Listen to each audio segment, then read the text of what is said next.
Magandang araw po sa inyong lahat mga kababayan at welcome back. Dito po sa PNR at ito nga mga karib natin, mga utak dilis, bagay lang isawsaw sa suka. Kinilaw na kayo, yan nako po. Ha? Pakman sinisingil na sa COA, di nakaligtas, nahuli, nabisto ang sabwatan, tamba. Yan mga kababayan, patungkol po riyan ang ating alamin at bibigyan ng komento ngayong araw na ito. Pero bago po lahat, kung di ka pa napag-subscribe sa ating munting channel, please don't forget to subscribe at palike na rin po ng video ito.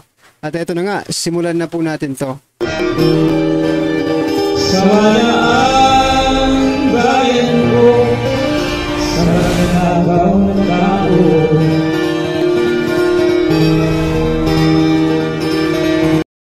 So yan mga kababayan, bago po natin i-play ang video ito, ito po yung sinasabi kong mga utak dilis. Nako, kasi yung pahayag ni former President Duterte, no, ay sinakyan naman talaga ni President Bongbong Marcos Jr.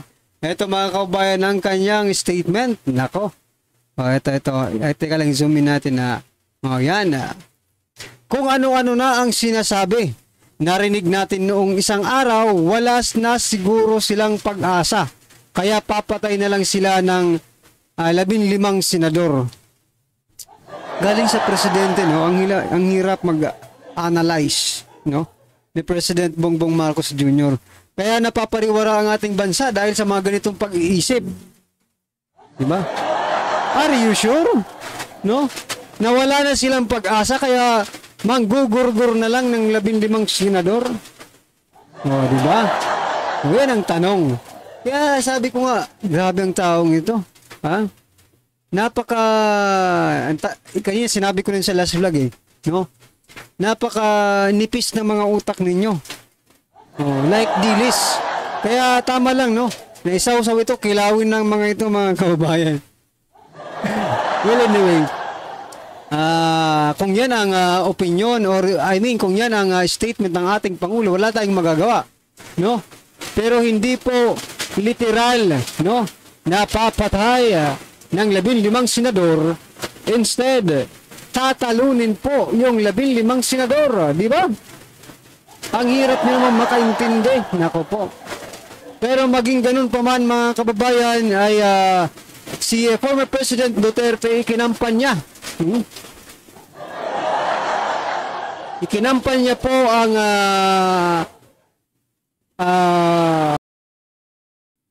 mga kandidato, no? Or mismo si President Bongbong Marcos Jr. ikinampanya. Ha? Ito po ang kanyang statement, mga kaubayan. Sabi po ni former President Duterte, no, kung mas mababa ang presyo ngayon ng pagkain, iboto natin yung mga kandidato niya o ni PBBM, no? Kung mas madali maghanap ng trabaho ngayon sa panahon niya, then doon ka sa kanya.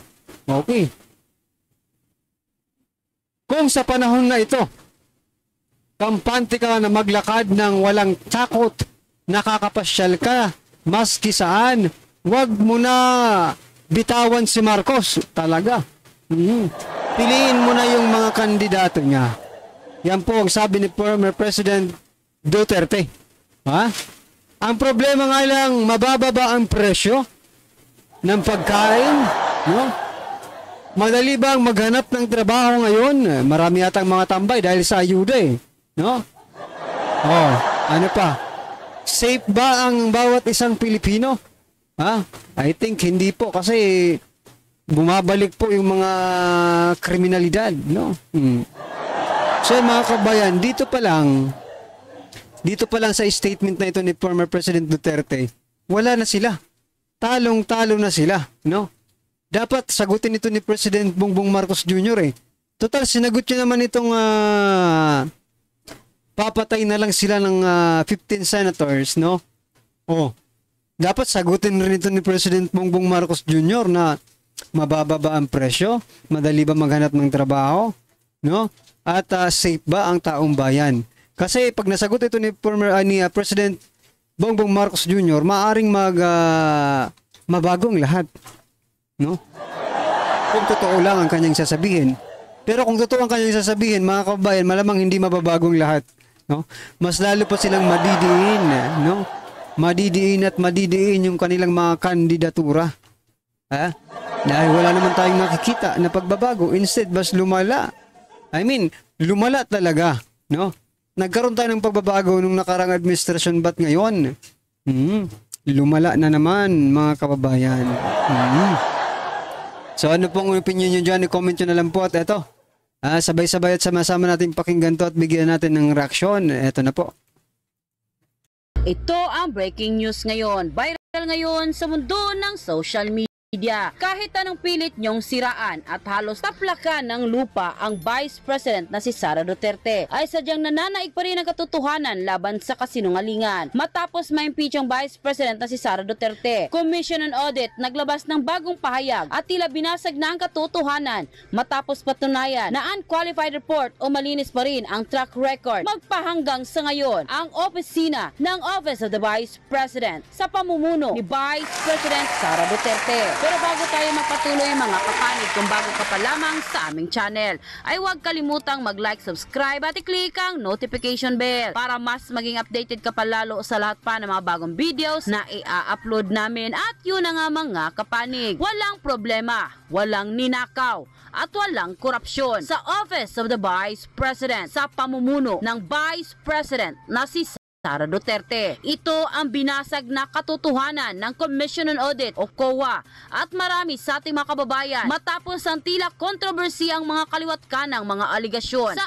OVP at tila pinupolitika lang umano lahat ng mga kontrobersyang binabato sa Office of the Vice President. Ayon mismo kay Vice President Sara Duterte, mukhang mapapahiya nga raw ang mga kongresista sa inilabas na bagong report at pahayag ng Commission on Audit o COA matapos patunayang unqualified report o malinis pa rin ang track record ng opisina ng OVP na pinamumunuan ni Vice President Sara Duterte. Tila tiyak rin daw na kahihiyan ang aabutin ng mga pumirmang kongresista sa Kamara de Representante para lang ma-impeach ang Vice President Sara Duterte. Dahil hanggang ngayon ay tila naniniwala pa rin sila na mali ang pamamahala ng pangalawang Pangulo na si Sara Duterte sa Office of the Vice President. Dahil dito kinumpirma na mismo ng Commission on Audit o COA sa bago nitong report na wala nang naging maling paggastos ang pangalawang Pangulo sa Office of the Vice President. Nagtagumpay man ang mga mambabatas na ma-impeach sa Kongreso ang Vice President na si Sara Duterte, ay laking sampal naman sa mga mambabatas ang sinabi ng COA sa bago nitong report. At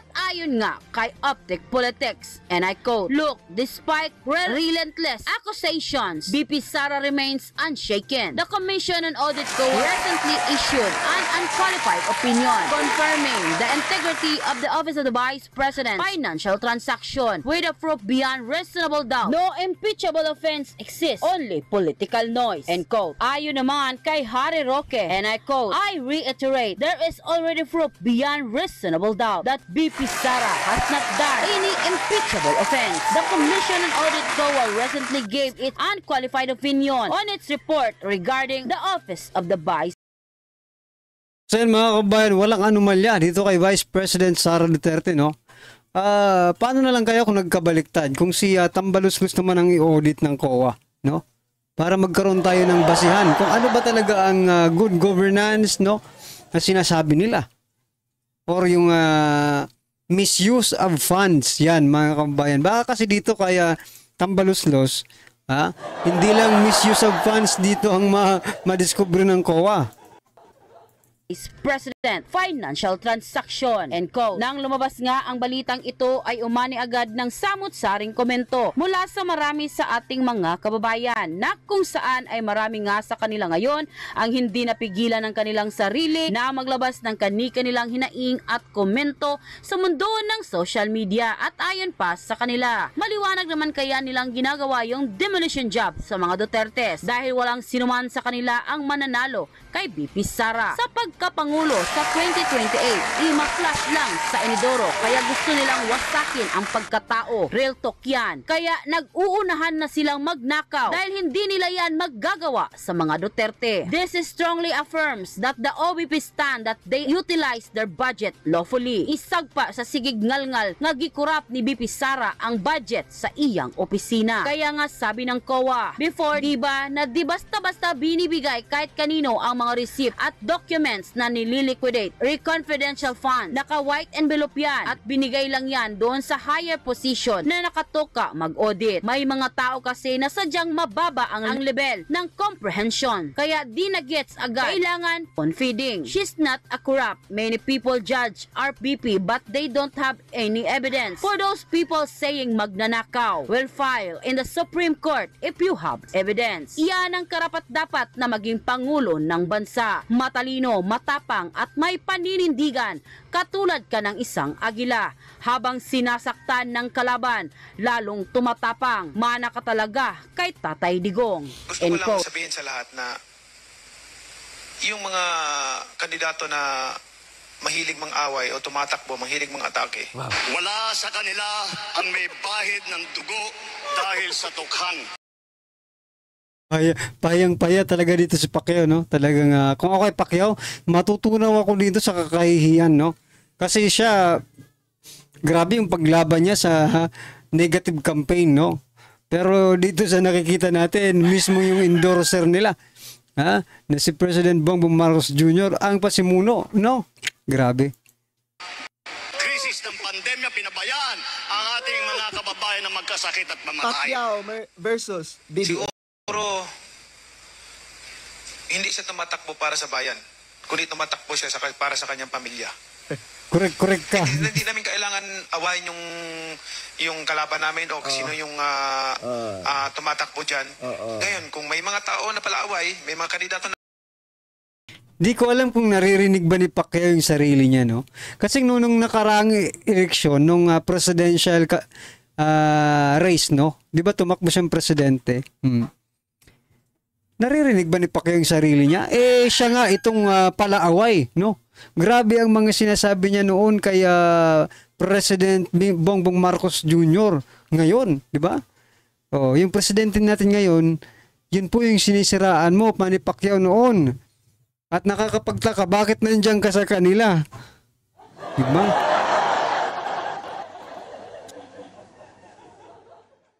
Na palaway, mag-isip-isip tayo kasi sigurado ako, yan, maniwala ka sa akin.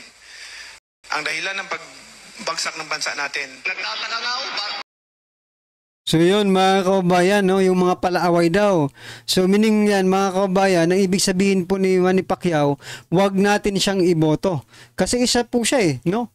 Sa nakita nating grabe ang kung umatake noong nakaraang kampanya. At ngayon namang campaign na ito, iba naman ang kanyang sinasalita.